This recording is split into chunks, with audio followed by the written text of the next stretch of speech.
Alright gang, what is happening? Before we go any further, I want to snag your ear just for a moment to talk about Anchor.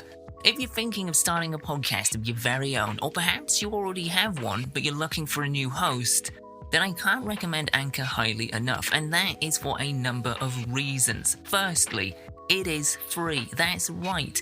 No monthly charges, no reoccurring fees or startup fees. Secondly, Anchor gives you a number of creative tools to record, edit, and arrange your podcast episodes, which is perfect if you don't even know where to start when making a podcast. You can record through your computer via their website browser, anchor.fm, or get this, straight through their free-to-download app. So whether you're looking to document the daily adventures of your labradoodle, create an original episodic drama based on all of that true crime you binged during lockdown, or you're wanting to create a show that investigates both the mysteries and the meaning of... No, wait, hang on a minute. That's my wheelhouse. Get out. Find your own lane. Whatever your ideas are, with the app, all you have to do is hit record on your phone and boom, you're creating podcast gold in a matter of seconds. Not only that, but Anchor will also distribute your show to the likes of Spotify and Apple Podcasts, ensuring you and your labradoodle crime drama lands in the earboxes of countless new listeners. It is everything you need to make a podcast in one place. So download the free Anchor app or go to anchor.fm to get started. Maybe if you don't want to talk, you could just listen.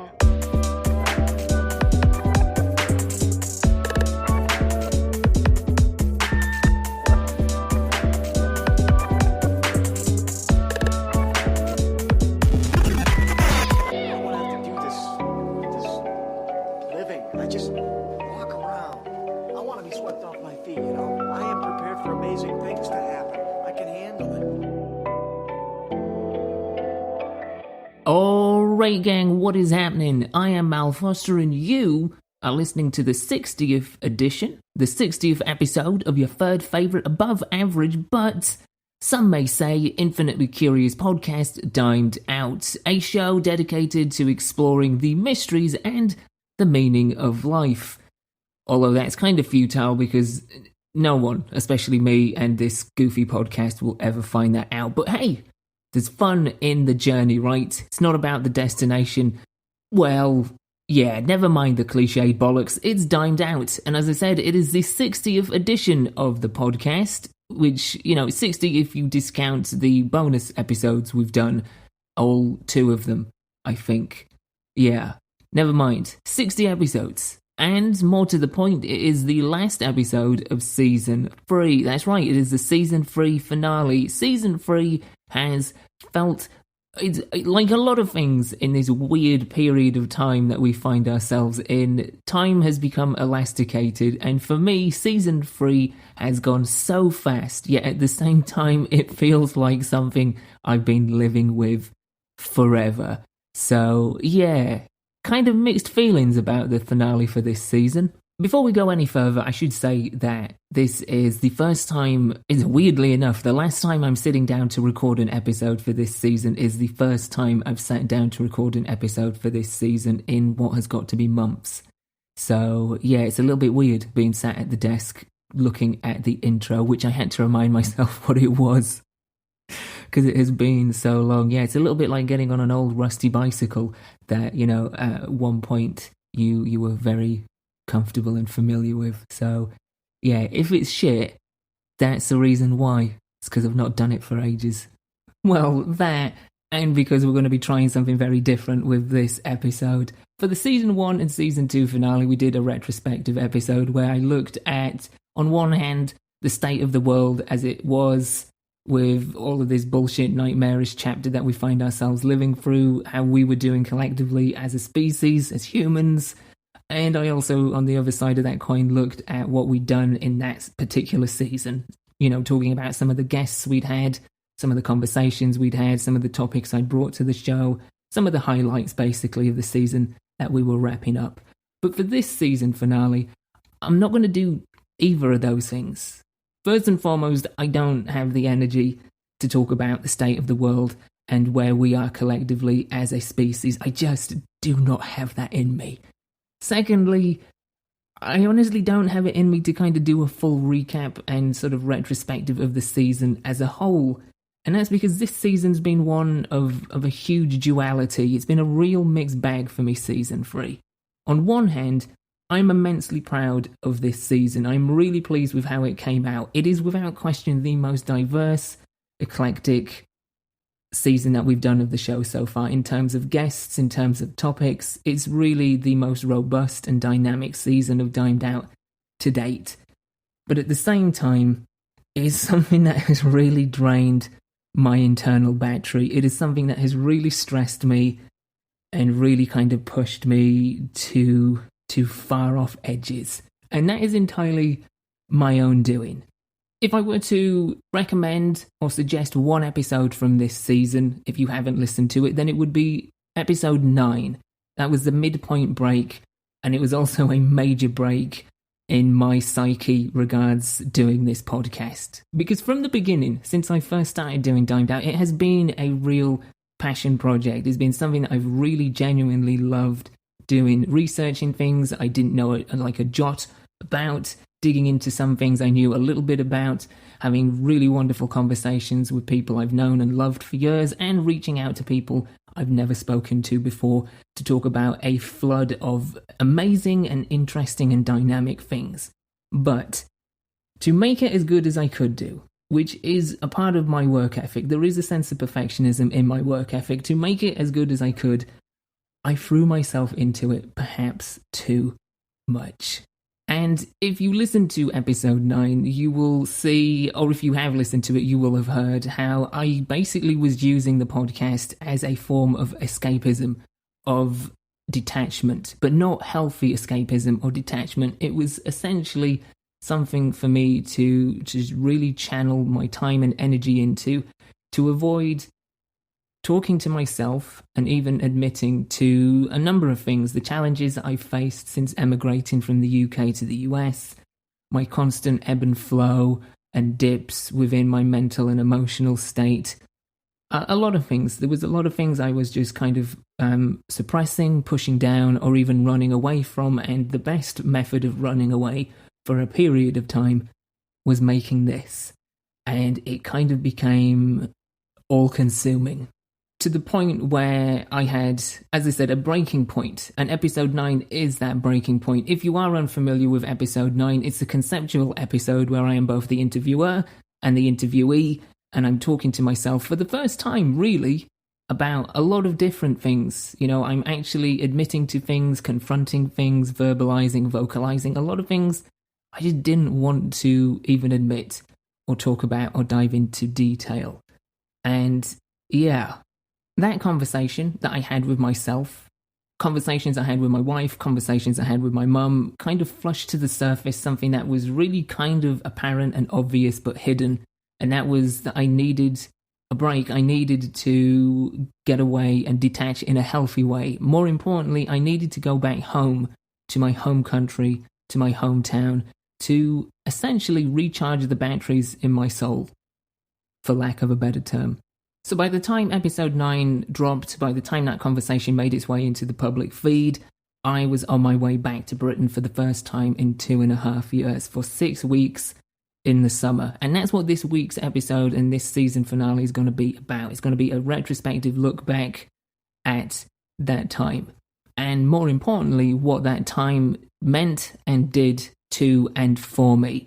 However, in an effort to create some space and distance between the more obsessed perfectionist elements, I mean, it's ridiculous. I mean, I did an episode back at the start of the season with Dr. Lauren Serpico about chasing the unicorn, about chasing the mythological ideal of perfectionism, and at points throughout the season, that's exactly what I've been doing. So, in an effort to no longer chase the unicorn, to kind of just do my own thing, to embrace some of the rawness, the rough edges, the earnest aspect of making this thing, I'm going to do it in one take.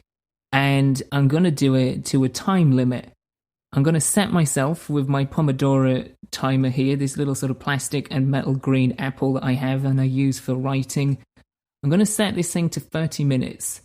And that's how long we're going to have. I mean, the episode itself may only be 10 minutes. I don't know. I may completely run out of things to say in 10 minutes.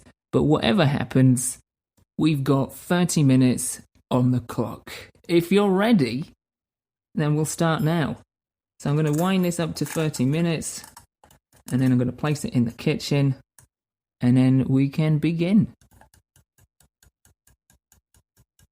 Alright, so there we go, 30 or maybe 32 minutes on the clock, give or take. I did kind of edge it over a little bit, so I had some time to place it in the kitchen where it wouldn't just tick, tick, tick, tick, tick through the background, and get myself back to the desk. So anyway, 30-ish minutes on the clock. If this, by the way, is a preferred method, if you actually kind of like the idea of doing one raw take with a time limit, then maybe we'll do this again in the future. Maybe this could, I don't know, if there's enough interest, if enough people say they prefer this way, maybe this will be the new way of doing Dimed Out. I don't know, but it is kind of daunting. If it is something you want to see more of, either intermittently or on the regs, do get in touch with me on Twitter at I am Mal Foster, on Instagram or Twitter. Did I say that? Yeah, I did. This is this is the problem with doing it in one take and not editing.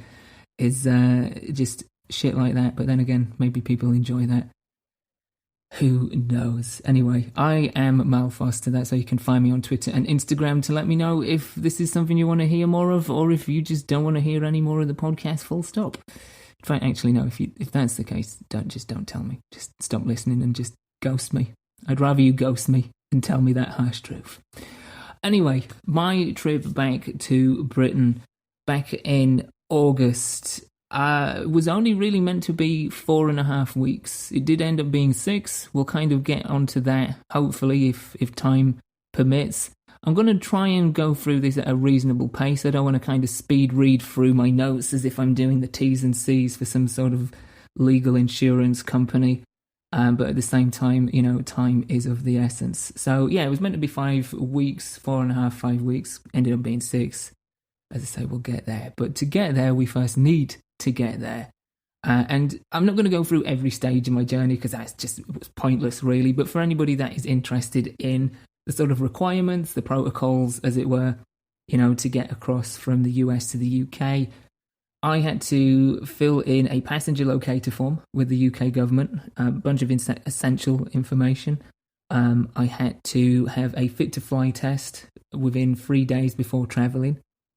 And that was a lab-based test. You couldn't do a rapid antigen. I'm just throwing this out in case anybody's curious about the procedure, or if anyone's maybe eyeing up a visit themselves, what you may be expected.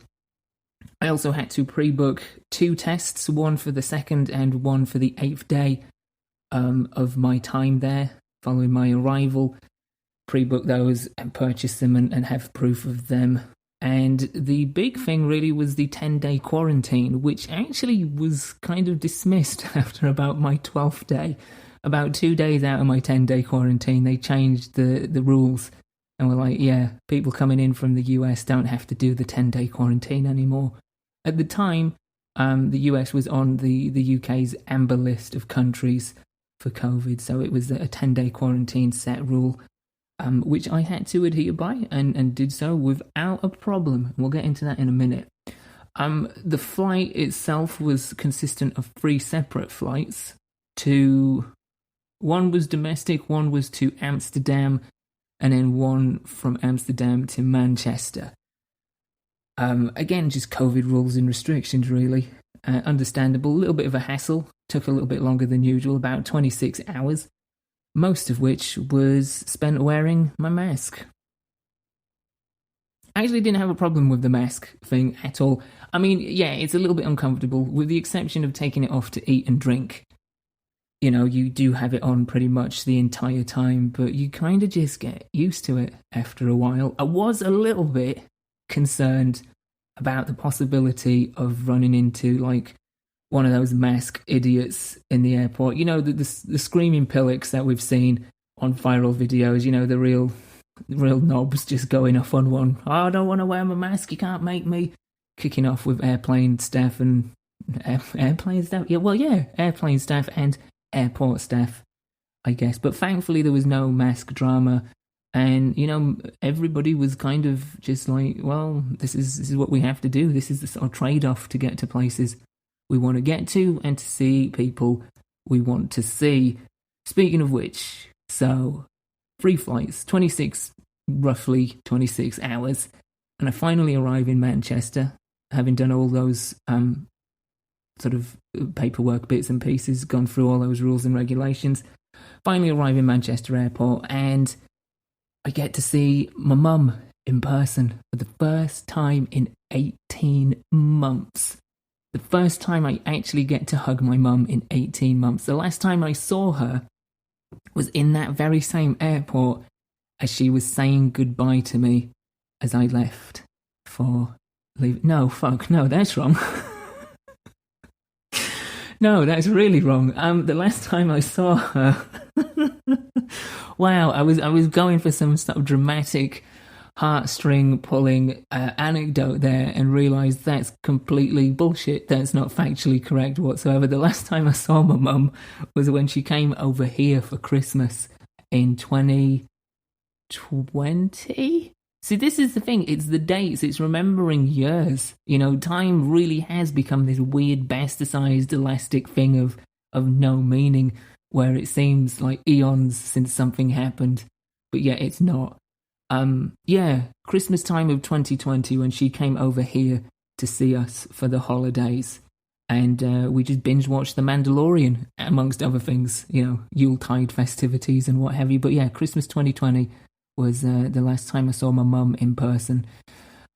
Jeez, it would be pretty tragic if I hadn't seen her for fucking 2.5 years, but it's 1.5, so 18 months since then. First time I got to see her in person, more importantly, first time I actually got to give her a hug. And the thing is, over this last 18 months, technology has helped us out enormously. It's managed to bridge gaps between people, to keep relationships going, and in some cases strengthen relationships, because there's been more consistent, more constant communication between people. But it really does, as amazing as it has been, as life-saving as it has been, having communication through tech, it really does pale in comparison to having that physical presence, of being there with that person in that same space. I felt the same thing when I got to visit 2 of my best friends, 2 former guests from Dimed Out, Rachel and Sean. I got to spend a weekend with them, and despite kind of getting to know them even better and growing closer to them over the pandemic through technology in the virtual setting, getting to actually be in the same place as them, getting to give them hugs and just be physically present and hearing their laughter directly, it's something else. It really is something else. Anyway, I'm completely, by the time I get to the airport, I'm obviously kind of zoned out, kind of not really with it after 26 hours of flying and my obligatory 15 minutes of dozing on an airplane. Don't know about you, but I can never sleep on planes. I have a problem sleeping sitting up anyway, but on planes especially if you're in the aisle seat, because I just feel like I'm just going to get clipped by the drinks trolley anytime I even manage to get close to sleeping. Anyway, 15 minutes of dozing, 26 hours roughly of flying, finally arrived, give my mum a huge big hug. It's amazing, overwhelmed with emotion and still really confused and just kind of like not fully with it, but just in awe that it finally could happen after a 1.5 years. Pretty much zonked out for most of the trip, still awake, but just kind of not really coherent. Obligatory stop at T-Bay, obviously, if you're in that area, if you're going through the lakes, you got to stop at T-Bay. There's no excuse not to. And then back to my mum's new apartment. See, in the time that I've been away, the time that I emigrated from the UK to the US, my mum has moved away from our family home, from my childhood house. And for all the better, obviously I have so many memories there, most of which are great. It was time for her to move. It was time for her to downsize from a 3-story house to an apartment where she doesn't have as much concentrated cleaning, where it's just easier to manage, and where she has more time for her to do what she wants to do. And yeah, so I got to see that for the first time in person. I've seen photos, I've seen videos. Obviously, I've seen it when we've video called over the last 18 months. But to actually be there, physically present in the place, to be able to see it for myself, to be able to touch it, to be able to see things she's kind of repurposed from our old house into her new space and see it given a new lease of life was just wonderful. So I'm there, pretty much straight to bed, and then the next day begins my 10 days of quarantine, which for some people, they'd be pretty miffed at that. You know, you've waited so long to go back. You've gone through this pretty, exhausting journey to get there. And then you've got 10 days where you really can't go too far away from the place that you said you stay in. You've kind of got to keep away from general public. You're kind of limited for your 10 days. But honestly, I loved it.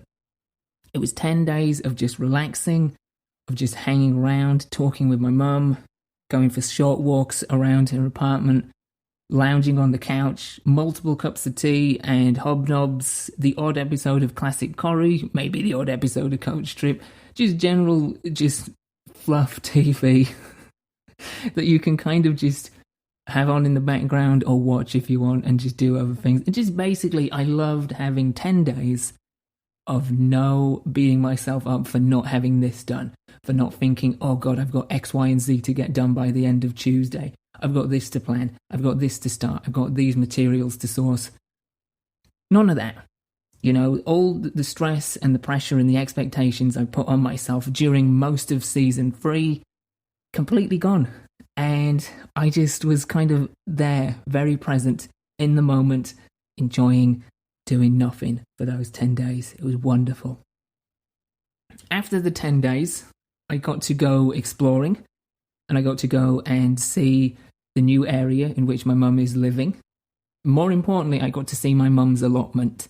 This is something she's been working on as a passion project for the last 2 years. To say that she inherited a shithole would be putting it mildly. The patch of land that she had when she got this allotment, it was rank. There was like weeds akimbo, there was shit buried in the ground, it was just like a bomb site. And over the last 2 years, with some help from her friends at the allotment, she has just taken all the rough edges off. She's smoothed it out. She's made it this amazing place. I have thrown up pictures of before and after set on my Instagram if you want to see it for yourself, if you want to see just like the wild contrast from what it was to what it is. You can find that on Instagram at I am Mal Foster. I couldn't be prouder of my mum for that. You know, I mean, I couldn't be prouder of her anyway. She's amazing, but seeing just the effort and the time and the dedication and the passion and the love that she's thrown into that, it's remarkable. Anyway, again, getting to be there itself. I've seen pictures, I've seen videos.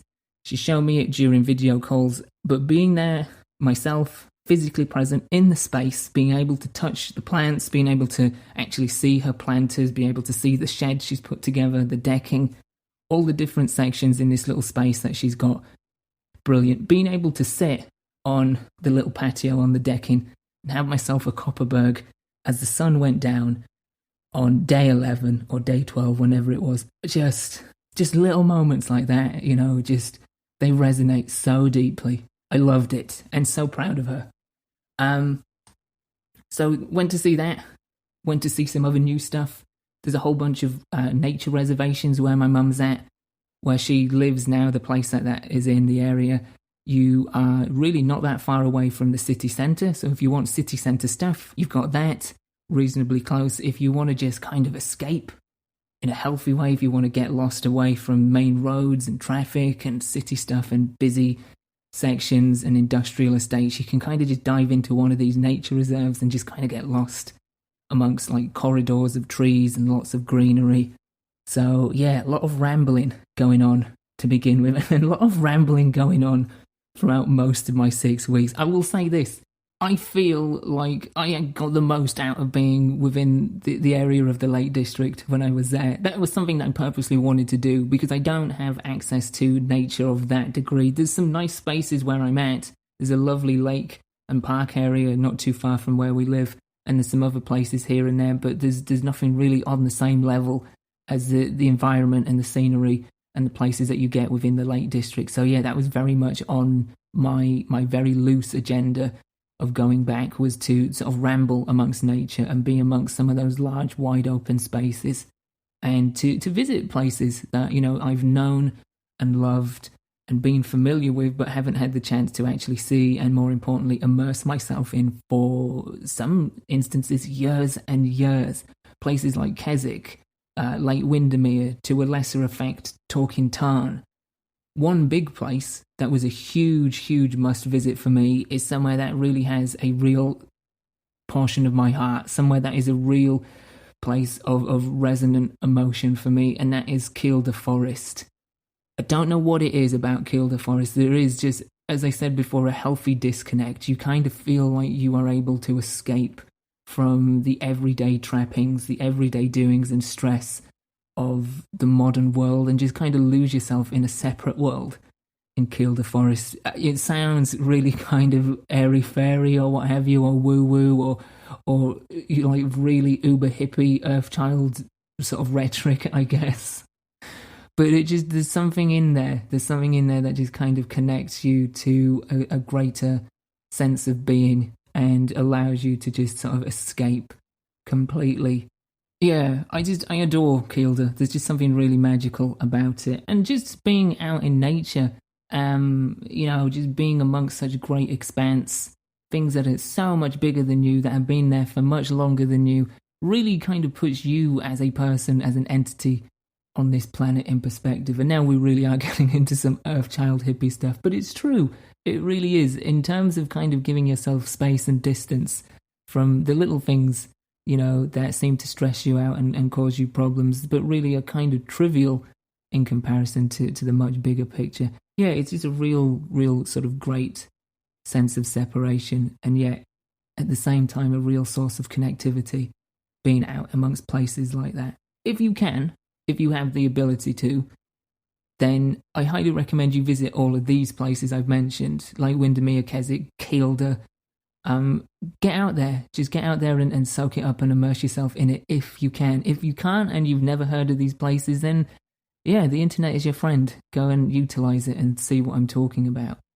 But it wasn't just places that I knew, although there was a bit of that in terms of nature and in terms of city stuff, visiting old haunts, streets that, to not get too whimsical and literary about it, streets that really still hold a lot of memories and ghosts, but not scary, regretful ghosts, just happy spirits, fragments of things that I've known and loved, people that I've known and loved, things that I cherish fondly, visiting places I haven't seen again for years, visiting my old childhood home.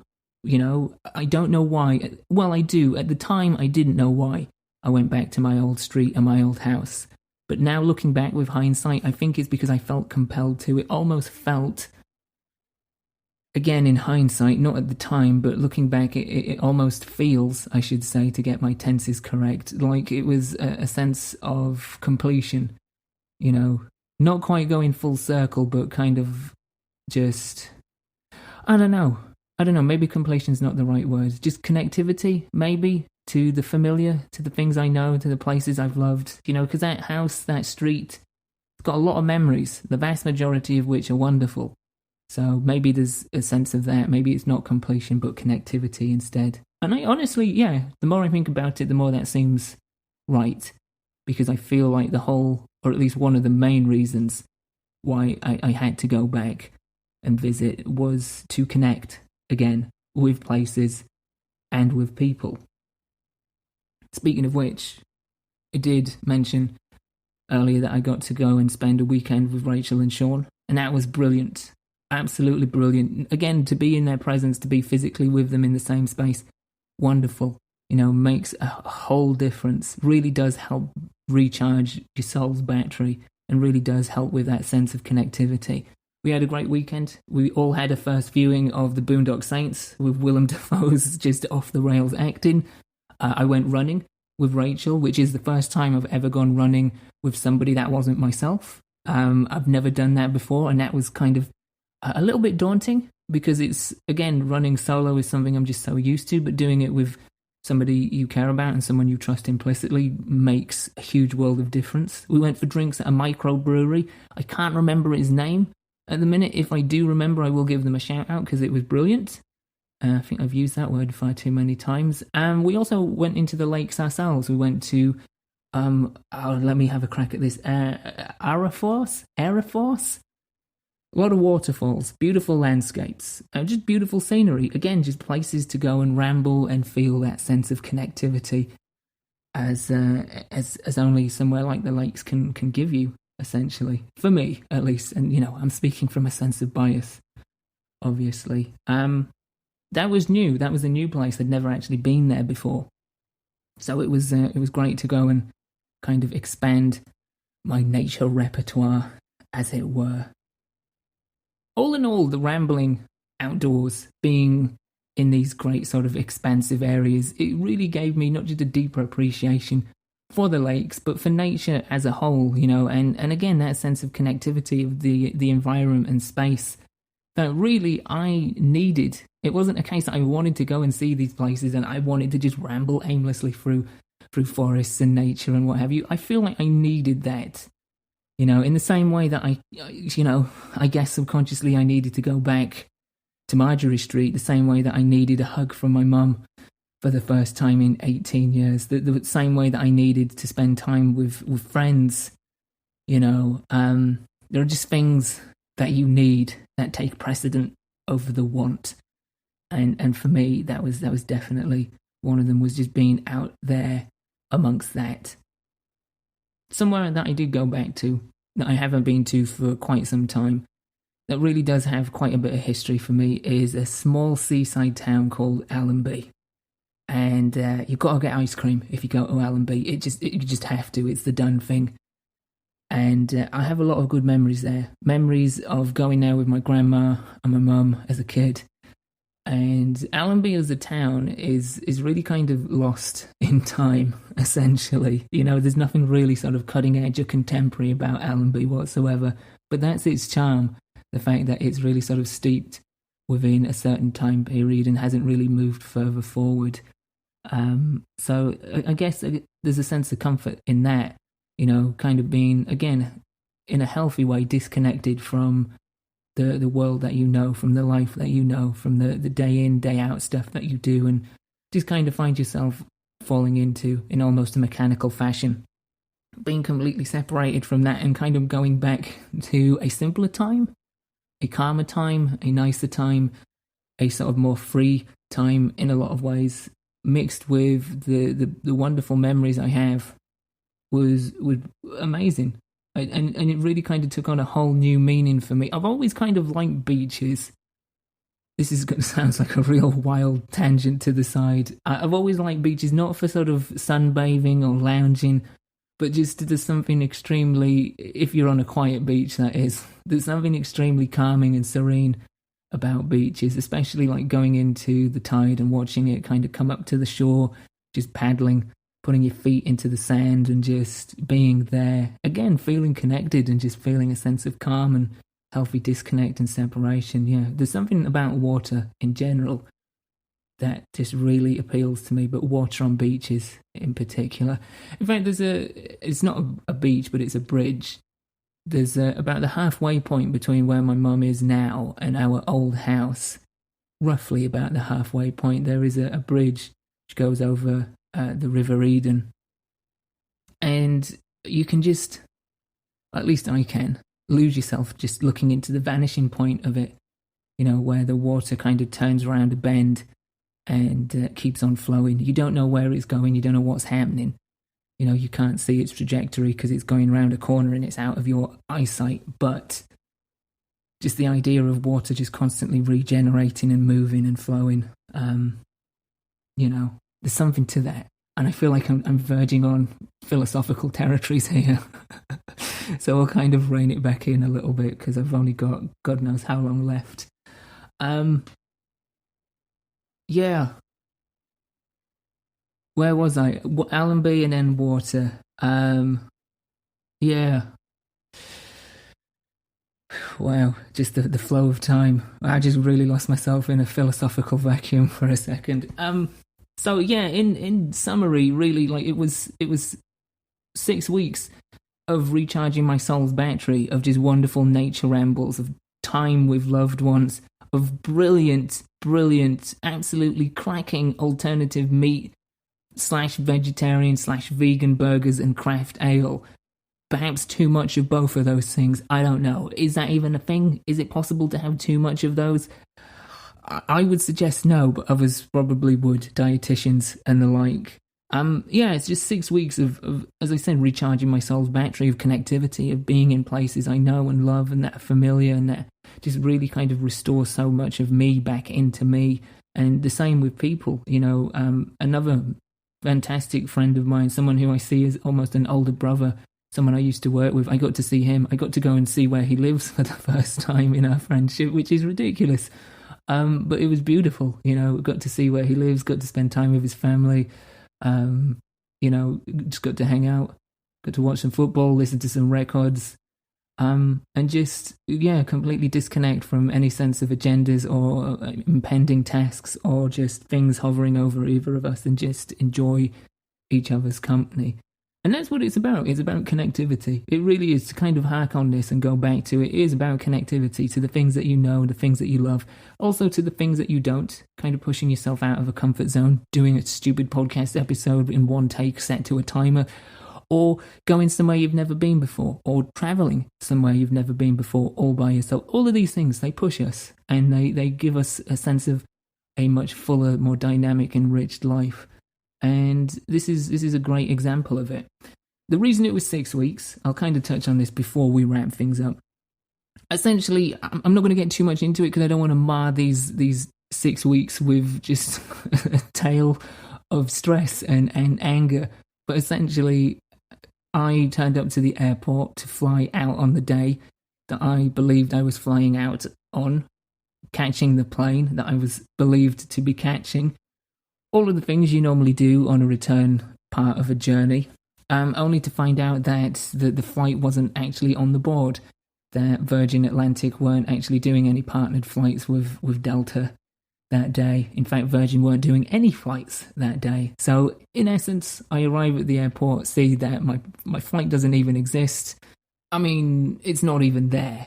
It's just nowhere to be found. And long story short, to kind of really whittle this down, is they presumably, because I still don't know exactly what happened, but they presumably cancelled the flight outright or transferred it to another partner that Delta operates with. But they didn't tell me about it. They didn't text me or email me or anything. So as far as I knew, my original departure, or my original return rather, was going ahead as planned when it wasn't. So, needless to say, there's a lot of stress flapping about, going from one place to another in the airport. Eventually, I got it sorted, but it was pretty stressful. But, for one day's stress and the cost of another fit-to-fly test that I had to take before leaving, I did get an extra week and a half to spend with my mum, to spend in my mum's new area, to spend just being there and continuing the good feelings that I had managed to sort of harvest plenty of the